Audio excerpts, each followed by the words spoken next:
A man heartlessly abandons his loyal dog on the roadside, but days later, he finds himself in desperate need of help. The reunion with his dog is anything but what he expected. And if you cherish your family and love stories like this, don't forget to subscribe to our channel and avoid 10 years of bad luck.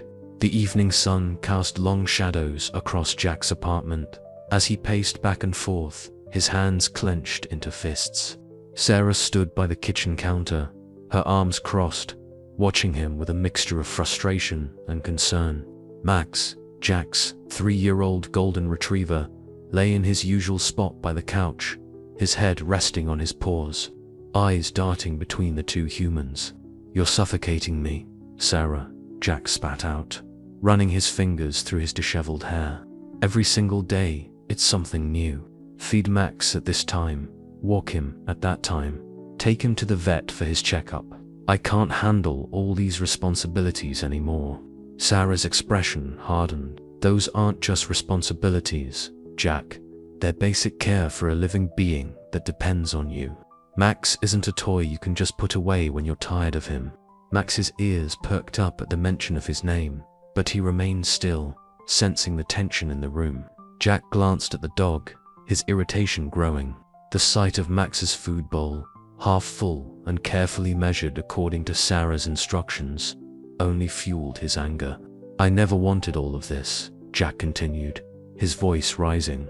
"The rigid schedules, the vet bills, the constant attention he needs.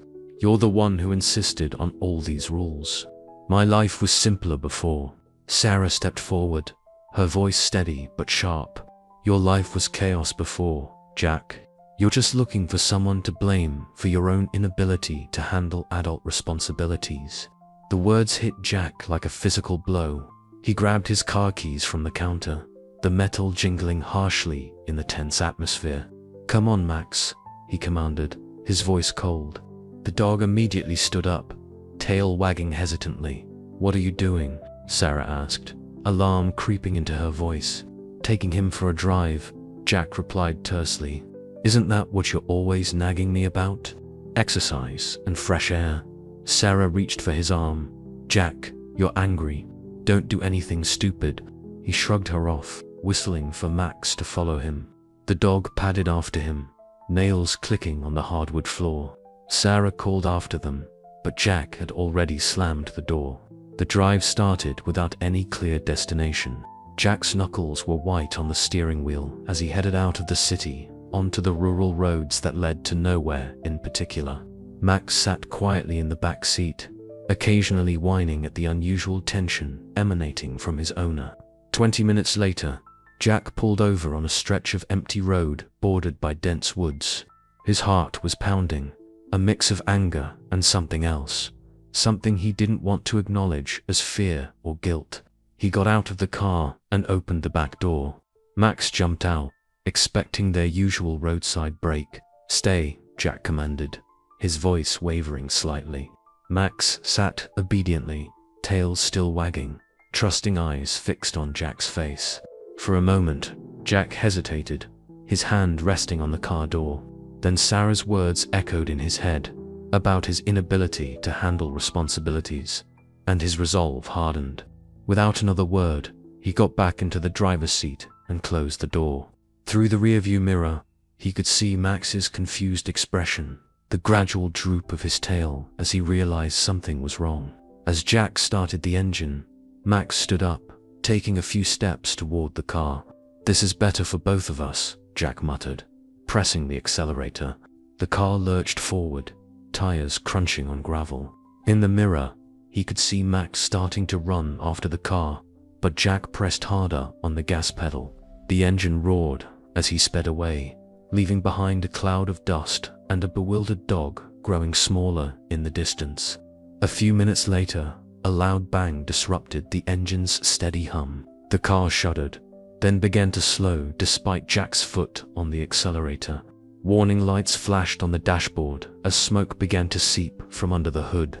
Jack managed to guide the failing vehicle to the shoulder before it died completely. He pulled out his phone, no signal. The realization of his situation began to sink in. He was stranded on a remote road, miles from civilization, with no way to call for help. The sun was setting, and the woods around him seemed to grow darker and more menacing by the minute. For the first time since his impulsive decision, real fear began to creep in. He was alone, truly alone, and the weight of his actions pressed down on him like a physical burden. The first night alone was the hardest for Max. He spent hours sitting where Jack had left him, his ears perking up at every distant car sound, hoping each one would bring his owner back. As darkness fell and the temperature dropped, hunger and survival instinct finally forced him to move. Max wandered along the roadside, his nose close to the ground, searching for anything familiar. The comfortable life he had known, regular meals in his bowl, a warm bed, and scheduled walks seemed like a distant memory. His paws were already getting sore from the rough asphalt, and his stomach growled persistently. A rustling in the nearby bushes made him freeze. 3 dogs emerged from the underbrush. A large mixed breed with a scarred face, a smaller terrier with matted fur, and leading them, a lean female German shepherd with intelligent eyes. This was Luna, though Max didn't know her name yet. Luna approached Max first, her posture assertive but not aggressive. She circled him slowly, sniffing, while the other 2 dogs maintained their distance, growling softly. Max lowered his head, his tail tucked between his legs. Everything about these street-hardened dogs intimidated him. "Back off, Rex," Luna barked at the scarred dog, who had started to advance. Her authority was clear. The others immediately stood down. She turned back to Max, who still hadn't moved from his submissive position. The pack's initial reaction to Max was hostile. Rex, especially, saw him as a threat to their already limited resources. The terrier, nicknamed Scraps, followed Rex's lead, baring his teeth whenever Max came too close. But Luna saw something different in the abandoned pet. Potential. That first night, Max slept at the edge of the pack's territory, a small clearing hidden behind an abandoned warehouse. Luna allowed him to stay, but made it clear he needed to prove himself. The night was cold, and Max's fur, though thick, wasn't used to the outdoor chill. He curled up tightly, watching as the other dogs huddled together for warmth, excluding him from their group. Dawn brought Max's first lesson in survival. Luna led the pack to a dumpster behind a local diner, showing Max how to knock over trash cans and identify edible scraps. His initial hesitation at eating from the ground, a stark contrast to his former life of measured kibble, quickly gave way to hunger. Luna watched with approval as he finally dug in, learning to be quick and efficient before humans could chase them away. Over the next few days, Max's education continued. Luna taught him to recognize dangerous humans by their body language, to find safe sleeping spots, and to navigate the territory's boundaries. She showed him how to drink from rain puddles without getting sick, how to cross busy streets safely, and most importantly, how to stay hidden from dog catchers. Rex continued to challenge Max's presence, but Luna's leadership was absolute. When Rex tried to deny Max access to a particularly good food source, Luna stepped in, establishing her authority with a swift correction. After that, Rex's hostility transformed into grudging acceptance. Scraps was the first to warm up to Max.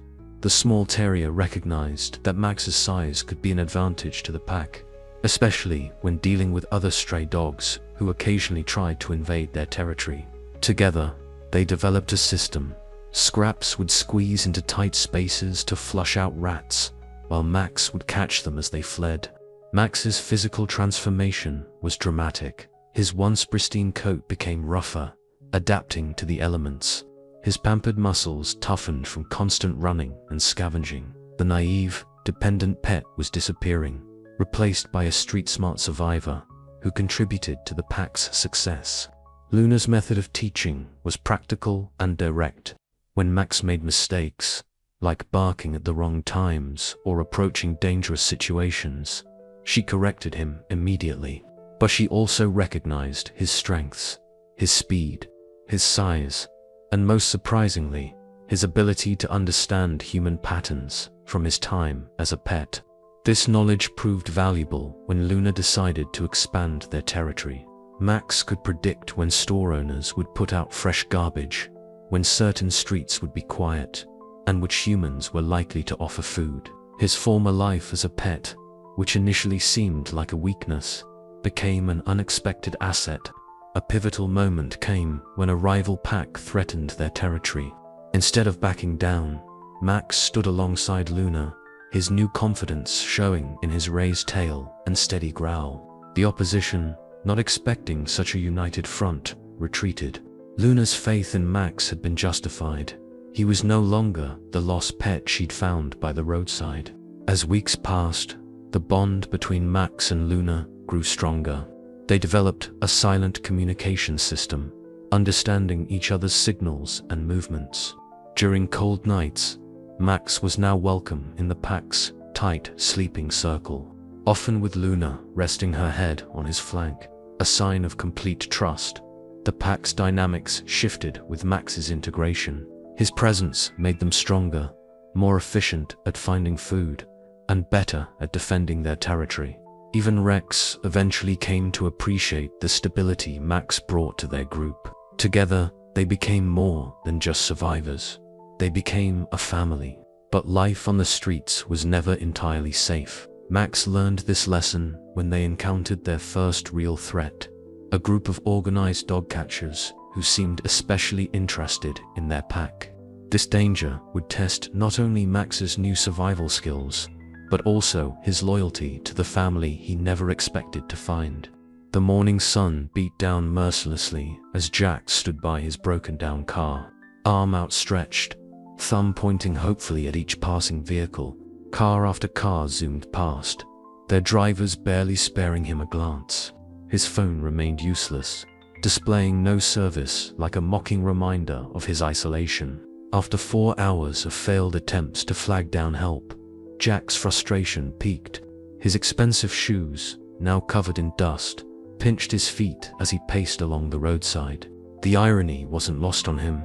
He'd abandoned Max to simplify his life, only to end up abandoning himself. By mid-afternoon, dehydration and hunger forced Jack to leave his car behind. He locked it, though he wondered what difference it would make out here, and began walking toward what he hoped was civilization.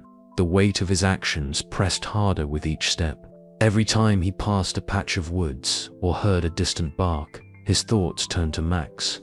The sun was setting when Jack finally spotted buildings in the distance. A small town, barely more than a main street with scattered houses, looked like it had seen better days. Most businesses were closed, their windows dark, but a small convenience store's lights still glowed. Inside the store, Jack bought water and a sandwich with his remaining cash. The elderly clerk watched him suspiciously, taking in his disheveled appearance and city clothes. When Jack asked about a mechanic, she pointed him toward the edge of town. "Mrs. Thompson might help you," the clerk said. "She lives in the White House past the mechanics. Been helping strays for years, both animal and human." Her tone carried a hint of judgment that made Jack shift uncomfortably. The mechanic's shop was closed, with a sign indicating it wouldn't open until morning. Exhausted and with nowhere else to go, Jack followed the clerk's directions to Mrs. Thompson's house. The white two-story home stood apart from its neighbors, surrounded by a large fenced yard. As he approached, the sound of barking grew louder. Mrs. Thompson opened the door before Jack could knock. She was tall and lean, with silver hair pulled back in a neat bun, and sharp eyes that seemed to look right through him. Behind her, several dogs of various sizes peered curiously at the newcomer. "You look lost," she said simply, no pity in her voice, just statement of fact. Jack explained his situation, carefully omitting the part about abandoning Max. Mrs. Thompson listened silently, then stepped aside to let him in. The interior of her house was clean, but clearly dedicated to her canine residence. Dog beds occupied corners, water bowls lined one wall, and the furniture showed signs of regular four-legged use. "You can sleep on the couch," she told him, "but there are rules here. The dogs come first. If you want to stay, you help with their care." That first night, Jack lay awake on the worn couch, surrounded by the sounds of sleeping dogs. Every snuffle and quiet bark reminded him of Max. The guilt he'd been suppressing began to surface, making sleep impossible. Morning brought a crash course in Mrs. Thompson's world. She woke him at dawn, handing him a bucket and pointing him toward the yard. "Clean up after them," she instructed. "Then we'll talk about breakfast." As Jack worked, he observed Mrs. Thompson's interaction with her charges. Each dog had a name, a story, and received individual attention. She knew their personalities, their fears, their needs. It was so different from his superficial relationship with Max, where he'd seen the dog more as an inconvenience than a living being with complex emotions. Over breakfast, which Jack had to earn by helping feed the dogs first, Mrs. Thompson shared her story. She'd been taking in strays for 15 years, ever since finding a beaten dog on her doorstep. "Every one of them teaches you something," she said, "if you're willing to learn." Throughout the day, Jack watched as people from town brought food donations, offered to walk dogs, or simply stopped by to give attention to the animals. The community's involvement in Mrs. Thompson's mission showed him a different kind of responsibility, one based on choice and compassion rather than obligation. One dog in particular caught Jack's attention, a young retriever mix, recently brought in with an injured paw, reminded him painfully of Max. The dog's trusting eyes and gentle nature made Jack's chest tighten with regret. When Mrs. Thompson asked him to help clean the wound, he hesitated but didn't refuse. As he carefully handled the injured paw, following Mrs. Thompson's instructions, Jack felt something shift inside him. The dog didn't pull away or show fear, despite being in pain. Its trust, even after being hurt, made Jack question everything about his previous attitude toward animal care. That evening, as Jack helped with the final feeding, Mrs. Thompson finally asked the question he'd been dreading. "You had a dog of your own, didn't you?" Her eyes, kind but knowing, told him she'd already guessed part of his story. The weight of his secret felt suddenly unbearable in this house full of rescued animals. Jack's hands trembled slightly as he cleaned the injured dog's paw the next morning. Mrs. Thompson's question from the previous night still echoed in his mind. He hadn't answered her directly, but his silence had spoken volumes. Now, as he worked with the injured animal, every gentle whimper and trusting look intensified his internal struggle. "His name is Buddy," Mrs. Thompson said, watching Jack work. "Found him limping along Route 7 last week. Someone just left him there."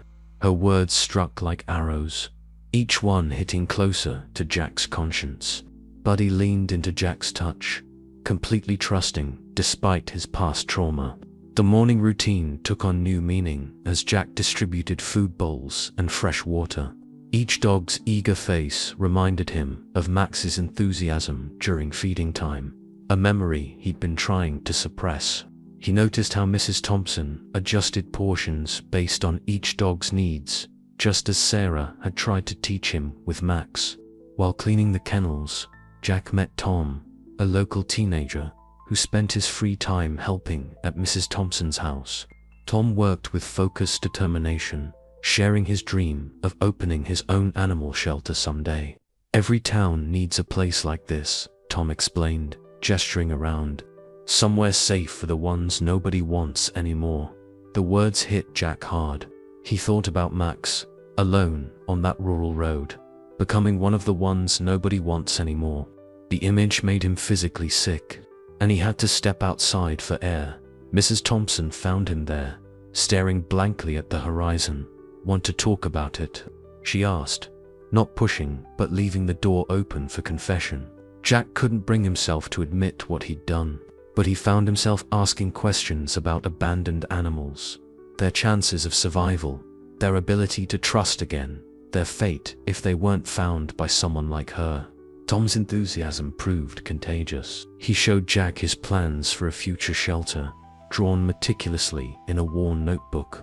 The teenager had already started a social media campaign to raise awareness about animal abandonment in their county. Every share, every donation, every volunteer matters, Tom insisted. These animals don't have anyone else speaking for them. As days passed, Jack found himself increasingly involved in Tom's fundraising efforts. They created posters, visited local businesses for support, and organized a weekend adoption event. Each task felt like a small step toward redemption, though the weight of his secret grew heavier.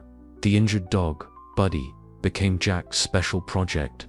He spent extra time with him, learning about proper care, medication schedules, and rehabilitation exercises. Mrs. Thompson noticed his dedication, but also his pain. "Healing goes both ways," she said one evening. "Sometimes the ones doing the caring need it as much as the ones being cared for." During the adoption event preparation, Jack helped Tom photograph the dogs for social media.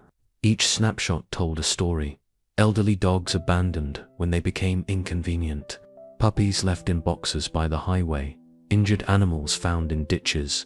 With each story, Jack's understanding of the impact of abandonment deepened. One photo session particularly affected him. A senior golden retriever, graying around the muzzle, reminded him so much of what Max might look like in a few years. Years that Jack had stolen from him. The dog's gentle acceptance of its situation, still wagging its tail despite everything, broke something in Jack. That night, alone in his temporary bed on Mrs. Thompson's couch, Jack finally allowed himself to fully face what he'd done. The comfortable lies he'd told himself, that Max would be fine, that someone would find him, that he deserved a more dedicated owner, crumbled in the face of what he'd learned about abandoned animals' realities. Tom found Jack the next morning, already working in the kennels before sunrise. They spent the day updating the shelter's social media accounts, sharing stories of successful adoptions alongside urgent pleas for help with current residents. Each post felt like both penance and purpose for Jack. The adoption event drew more attention than expected. Local news covered Tom's initiative, interviewing him about his shelter dreams. Jack stayed in the background, helping with logistics while wrestling with his growing need to make things right. Every time someone asked about his interest in animal welfare, the lies stuck in his throat. Mrs. Thompson watched it all with knowing eyes. She saw Jack's dedication to Buddy's recovery, his support of Tom's dreams, and his internal struggle. One evening, as they cleaned up after the event, she simply said, "The past doesn't have to define your future, but you do have to face it to move forward." These words catalyzed something in Jack. That night, he started researching animal behavior, survival patterns of abandoned pets, and local strays in the area where he'd left Max. Each article, each statistic, each story strengthened his resolve to find his dog, not to reclaim him, but to make amends, whatever that might mean. The morning air was crisp as Max and Luna led their pack through the outskirts of town, moving silently between shadows. Weeks of living on the streets had taught them the safest routes to find food. Luna took point, with Max close behind, while Rex and Scraps flanked their sides, creating a defensive formation they'd perfected over time. Their target was the loading dock behind a local supermarket, where produce deliveries arrived early. Experience had taught them that damaged goods were often left in boxes near the dumpsters. As they approached, Max caught an unfamiliar scent. He growled softly, alerting Luna, who immediately halted the pack's advance. Two men emerged from behind a parked van, carrying what looked like catch poles and heavy-duty nets. These weren't the usual animal control officers the pack had learned to avoid. Their movements were too practiced, their equipment more sophisticated. A radio crackled at one man's belt. "Target the bigger ones first. The German Shepherd and the Golden Mix are priority." Luna's hackles rose as she recognized the threat. These were professional dog hunters, known for capturing strays and selling them to various buyers, some legal, most not. The pack had lost members to such hunters before, though this was Max's first encounter with them. Without a sound, Luna signaled the retreat, but it was too late. More hunters appeared, blocking their usual escape route. The pack was being herded into a confined space between the loading dock and a chain-link fence. Max could see the hunter's truck nearby, its rear compartment lined with steel cages. Rex, always the most aggressive, snarled and lunged at the nearest hunter. But these men were experienced. One smoothly sidestepped, while another moved in with a catchpole. Luna barked a sharp command, pulling Rex back before he could be caught. They needed strategy, not brute force. The pack split into pairs, a tactic they'd developed for situations like this. Luna and Max took one direction, while Rex and Scraps took another, forcing the hunters to divide their attention. Max's pet background proved unexpectedly useful. He understood human movements better than the others, anticipating when the hunters would lunge or throw their nets. Scraps, using his small size to advantage, darted between the hunter's legs, creating chaos and confusion. Rex followed close behind, more controlled now, providing muscle when needed. Meanwhile, Luna and Max worked their way toward a gap in the hunter's formation, looking for an escape route for the entire pack. A young hunter managed to get a loop around Scraps' neck. The terrier yelped in panic, his small body thrashing against the restraint. Without hesitation, Max charged, his powerful frame bowling into the hunter's legs. The man fell, losing his grip on the pole, and Scraps wriggled free. But the distraction cost them. Another hunter had circled behind, and his net descended toward Max. Luna saw it coming and slammed into Max's side, pushing him clear, but getting tangled herself. Her fierce growls and snapping teeth kept the hunters at bay momentarily, but she was trapped. The pack's dynamics shifted instantly. Despite Luna being their leader, Max took charge. Understanding that moments of indecision could be fatal, he darted in from the hunter's blind spot, grabbed the net's edge with his teeth, and pulled with all his strength. The material strained but didn't tear. Rex, seeing Luna's predicament, abandoned his usual territoriality and joined Max's efforts.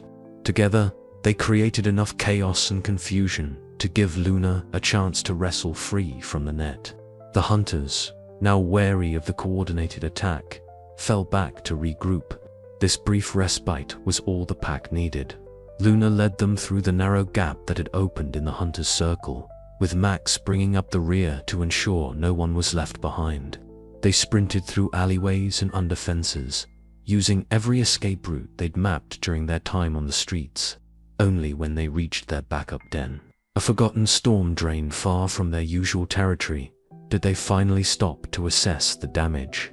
Scraps had a slight limp from his encounter with the catchpole, and Luna's fur was matted where the net had tangled her. But they had escaped relatively unscathed. The real impact was psychological. The hunters had known their routines, had specifically targeted Luna and Max. This wasn't a random encounter. They were being watched. Their usual feeding grounds and resting places were no longer safe. The pack would need to adapt, find new territories, and create new strategies. As they rested in the storm drain, Max observed Luna pacing, planning their next move. He understood now why she'd accepted him into the pack despite Rex's initial objections. Survival meant adapting, using every advantage, every skill.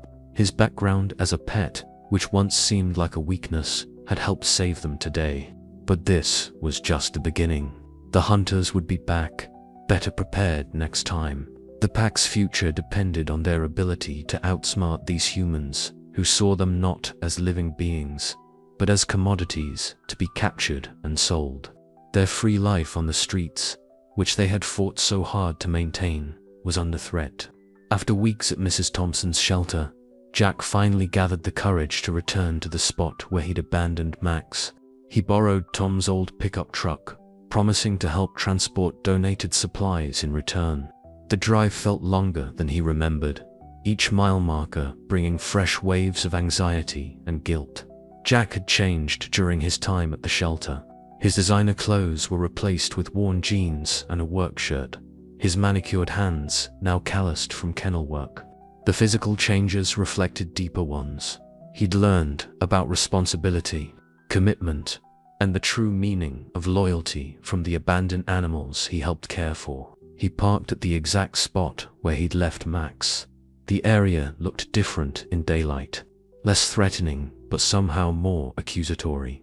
Getting out of the truck, Jack noticed details he'd missed that night.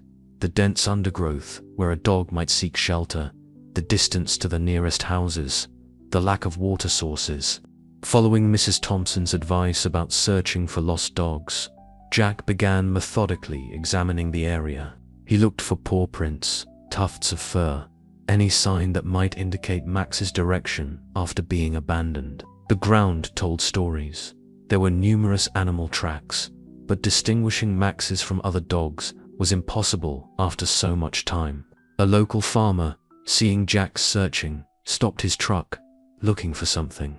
He asked, eyeing Jack suspiciously. When Jack explained he was searching for a golden retriever, the farmer's expression changed. "Seen a pack of strays around here lately," he said. "Got a big golden-colored dog with them. They've been moving between the farms, staying ahead of those dog hunters." The mention of dog hunters sent a chill through Jack. Mrs. Thompson had warned him about these people, organized groups, who captured strays for profit. The thought of Max falling into their hands added urgency to his search. Jack spent hours walking the area, calling Max's name despite knowing the dog might not want to be found. He left food at regular intervals, marking the spots on a map he'd brought. The process felt futile, but Mrs. Thompson had taught him that persistence was key in finding lost animals. As dusk approached, Jack heard distant barking. Following the sound, he pushed through thick brush until he reached a clearing. There, in the fading light, he saw them, a pack of stray dogs, moving together with surprising coordination.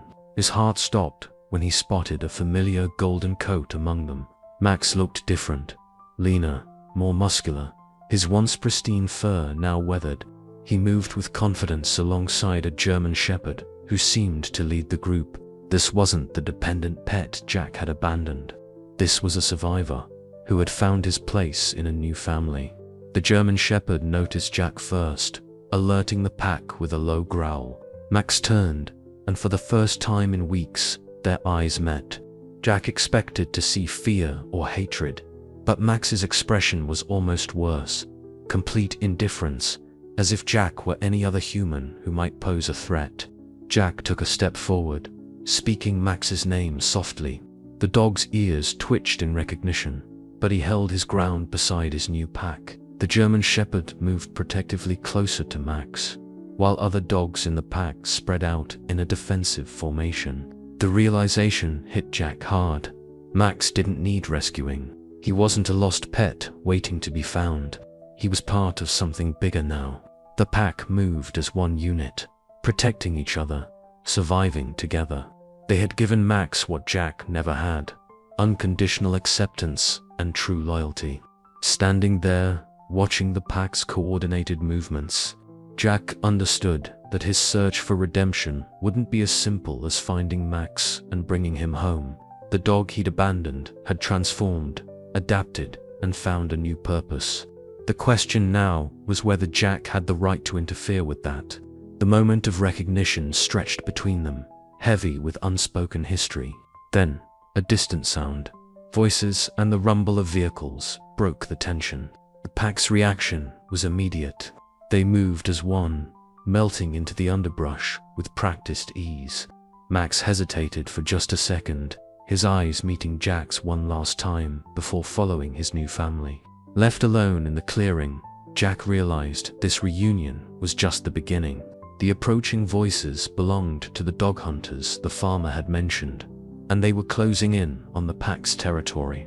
Jack had a choice to make: leave Max to his new life or stay and help protect him and his pack from a threat that Jack's selfish actions had inadvertently exposed them to. The sound of approaching vehicles grew louder, forcing Jack to retreat into the shadows of the trees.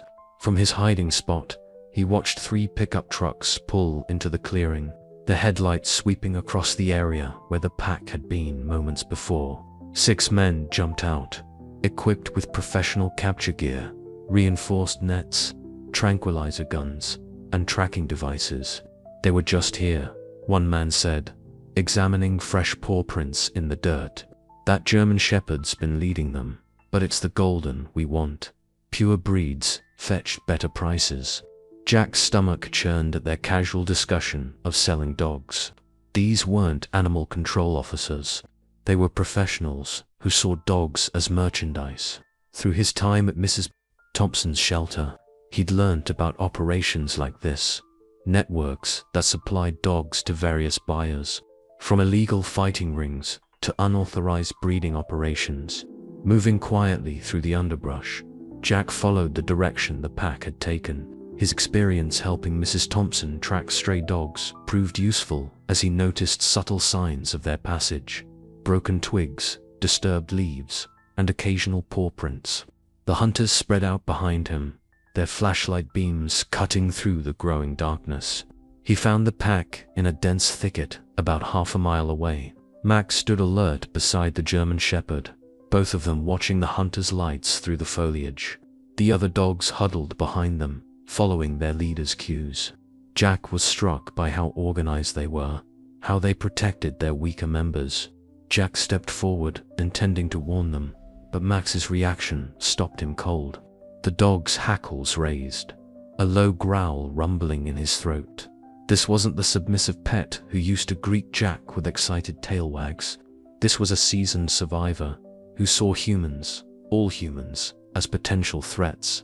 The German Shepherd moved between Max and Jack, her stance clearly protective. The message was clear. Max was part of her pack now, and she wasn't going to let anyone threaten that bond.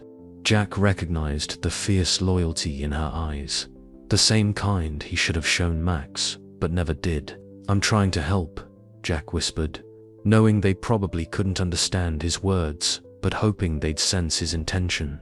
The German Shepherd's ears twitched, but her protective stance didn't waver.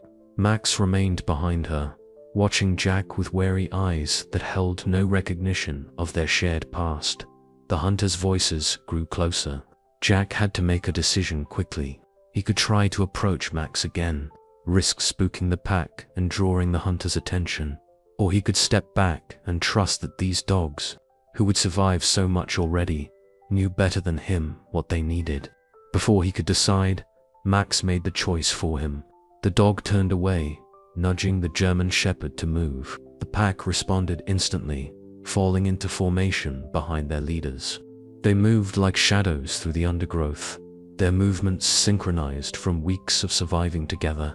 Jack watched them disappear into the darkness, feeling the weight of his past decisions. The dependent pet he'd abandoned had found something he never could have provided: a true family, one built on trust and mutual survival rather than convenience and obligation. Max didn't need his help or his guilt. He needed Jack to let him go. The crack of a branch behind him snapped Jack back to reality. The hunters were closing in.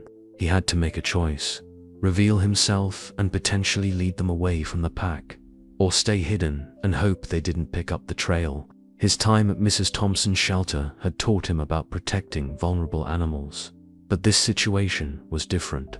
These dogs weren't helpless strays. They were survivors who had created their own community. As the hunters' flashlights swept closer, Jack remembered something Mrs. Thompson had said about reformed abandonments. Sometimes the best way to make amends is to ensure they never need you again. Looking at the empty space where Max had stood moments before, Jack understood.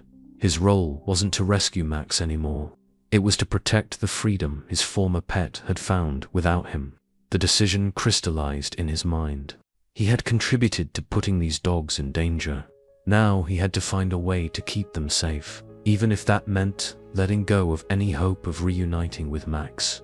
The pack had their own path now, and Jack's redemption would come not from reclaiming what he'd lost, but from ensuring they could continue their life of freedom without the threat of capture hanging over them. The hunter's searchlights sliced through the darkness, creating a deadly web of illumination across the forest. Luna, the German Shepherd, led her pack through increasingly narrow passages between the beams, but their options were running out. The The sound of engines and voices came from multiple directions now. The hunters had split up to surround them. Max moved alongside Luna, his street-learned instincts working in harmony with his domestic knowledge of human behavior. He could sense their pursuers adopting a strategic pattern, one that was slowly but surely closing in around them. The pack's usual escape routes were being cut off, one by one. A sharp yelp pierced the night. Scraps had gotten too close to one of the hunters and barely avoided a net.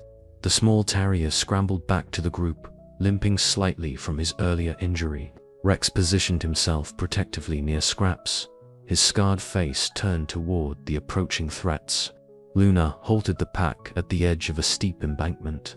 Below, a shallow stream offered one possible escape route, but the water would leave a clear trail and slow their progress.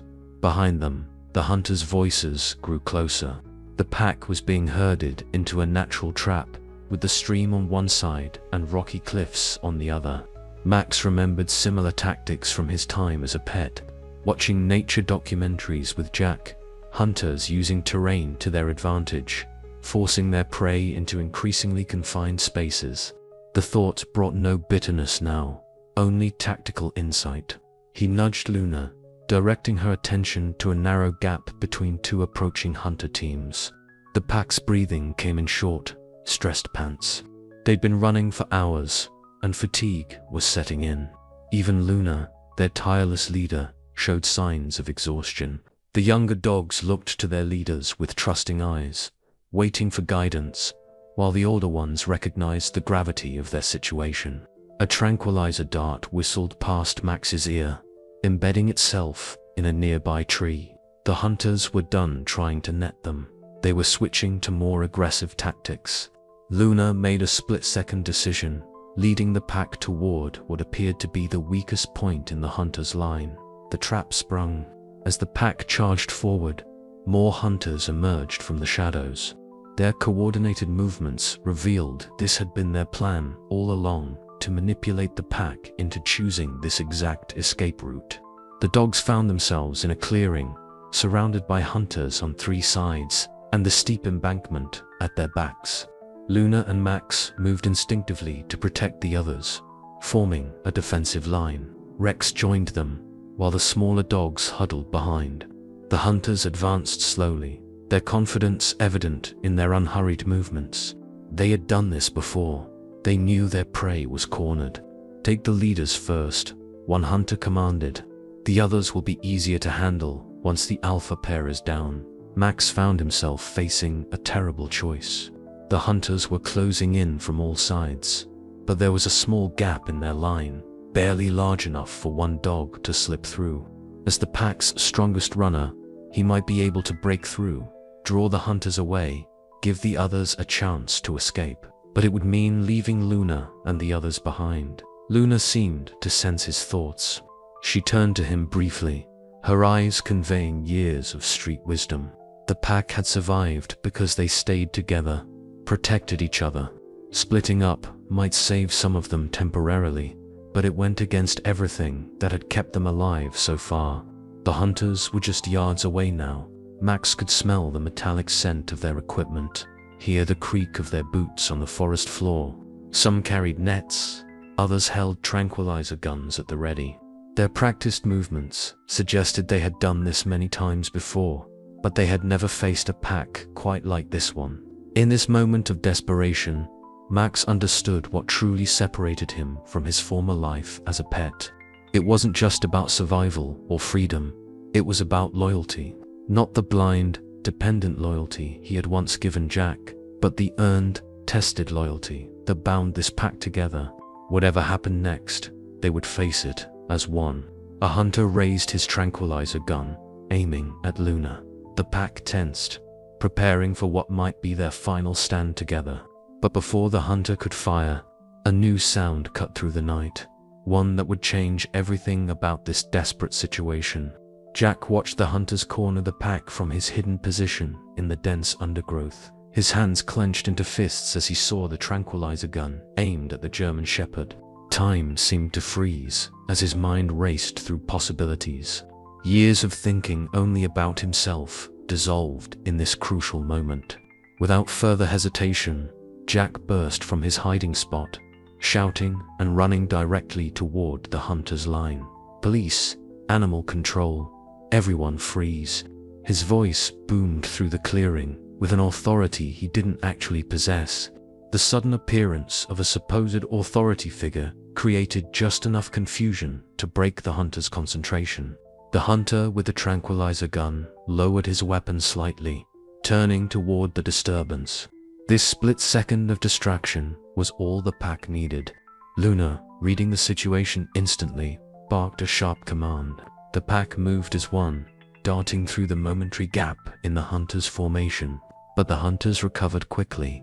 "It's just one guy," someone shouted. "Get the dogs." They scrambled to reform their line, some breaking off to pursue the fleeing pack, while others turned their attention to Jack. He found himself facing 3 angry men with capture poles and nets. Jack's mind flashed to all the stories Mrs. Thompson had told him about confronting animal abusers. She'd taught him that sometimes the best defense was to make yourself more trouble than you're worth. He pulled out his phone, making sure they saw him pressing buttons. "I'm live streaming everything," he announced. "Got your faces and license plates already uploaded." The threat of exposure made the hunters hesitate. Their operation relied on secrecy, and even the possibility of being identified posed a serious risk. Jack pressed his advantage, continuing to narrate into his phone as if he were really broadcasting. Got clear footage of attempted illegal capture of domestic animals, use of restricted tranquilizers.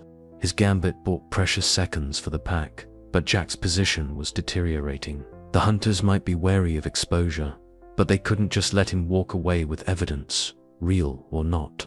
They began to spread out, moving to surround him, just as they had done with the dogs. Jack backed toward the embankment, keeping his phone raised.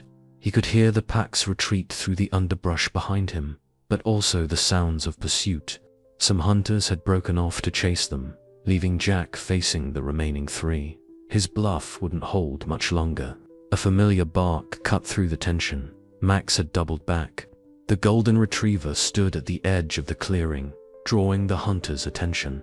But instead of running away, Max held his ground, barking again with clear purpose. Jack realized with a start that his former pet was trying to help him. The German Shepherd appeared next to Max, followed by the rest of the pack. They formed a line, growling at the hunters, creating a standoff. It was an incredible reversal. The hunted had become the hunters, at least momentarily. The dog's coordinated show of force made the men take several steps back. Jack seized the moment, his voice steady and clear. "Last chance. Leave now. Delete any tracking data you have on these dogs, and never come back, or I send everything I've recorded to every news outlet and animal rights organization in the state." He was betting everything on the hunters' need to protect their illegal operation. The gambit worked. The lead hunter gestured to his men, slowly backing toward their vehicles. "This isn't worth the hassle," he muttered. "Too many strays around here anyway." They retreated, keeping their eyes on the pack until they reached their trucks.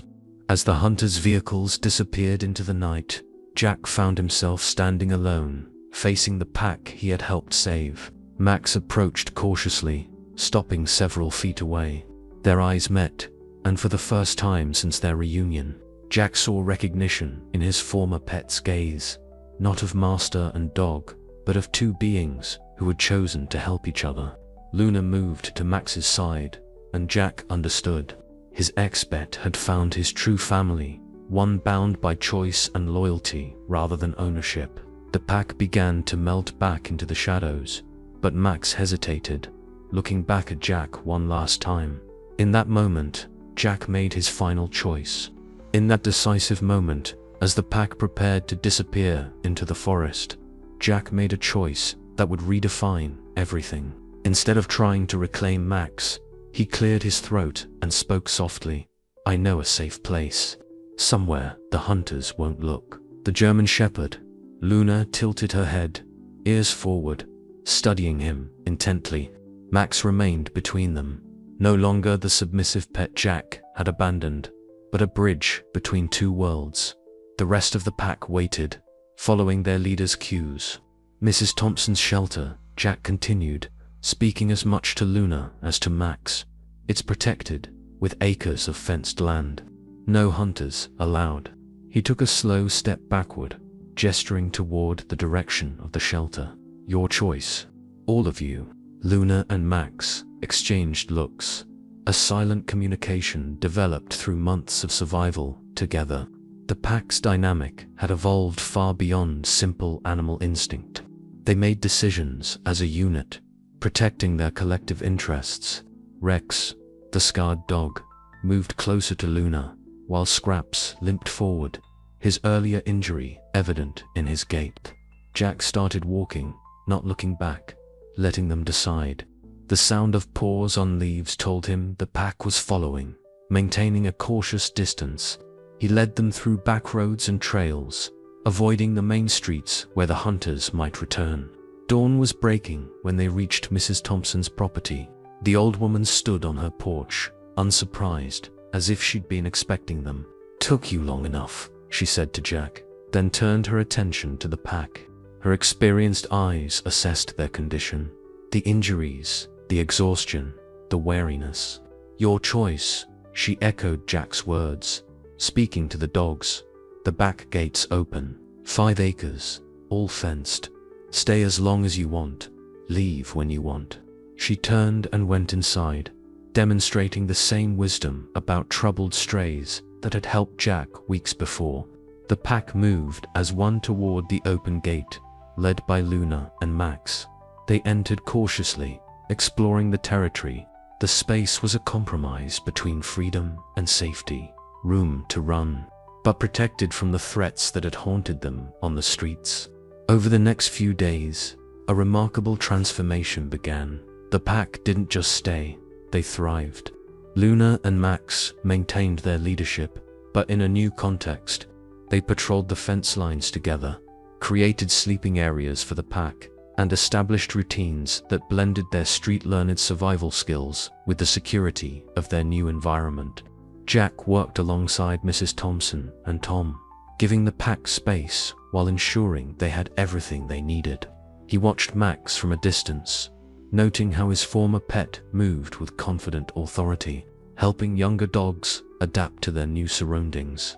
The most profound change came during feeding time. Instead of the desperate scramble for food they'd known on the streets, the pack developed an orderly system. Luna and Max made sure every member ate, protecting the weaker ones, sharing resources in a way that showed their time as strays had taught them the true meaning of family. One evening, as Jack filled water bowls, Max approached him directly for the first time since their reunion. The dog didn't show submission or seek affection. Instead, he stood as an equal, acknowledging Jack's role in their rescue, but maintaining his independence. Luna watched from nearby, approving this new dynamic. Mrs. Thompson, observing this interaction, smiled knowingly. "Sometimes love means letting go," she said to Jack, "and sometimes it means finding a new way to care." The shelter evolved with the pack's presence. Tom's dream of expanding the facility gained new momentum as local media covered the story of the rescued street dogs. Donations increased, and the community rallied around the idea of creating a true sanctuary, a place where animals could find safety without losing their dignity or independence. Jack accepted a permanent position at the shelter, working alongside Mrs. Thompson and Tom. His future wasn't about reclaiming what he'd lost, but about building something new. He dedicated himself to protecting other abandoned animals, using his experience to help both pets and strays find their place. The final transformation wasn't just in the dogs or the shelter, it was in Jack himself. The selfish young man who had abandoned his pet was gone, replaced by someone who understood that true love, whether between humans or animals, was about respect, freedom, and the courage to let others choose their own path. Max and Luna's pack became legendary in the area, a symbol of resilience and adaptation. They weren't just survivors anymore. They were pioneers of a new way of thinking about the relationship between humans and animals. Their story taught everyone who witnessed it that family isn't about ownership or control. It's about choosing to stand together, protecting each other, and finding strength in their differences. The sanctuary grew, welcoming more dogs, each with their own story of survival. And at its heart, Max and Luna's pack remained, neither fully wild nor fully tame, but perfectly, uniquely themselves, a living testament to the power of second chances and the true meaning of unconditional love.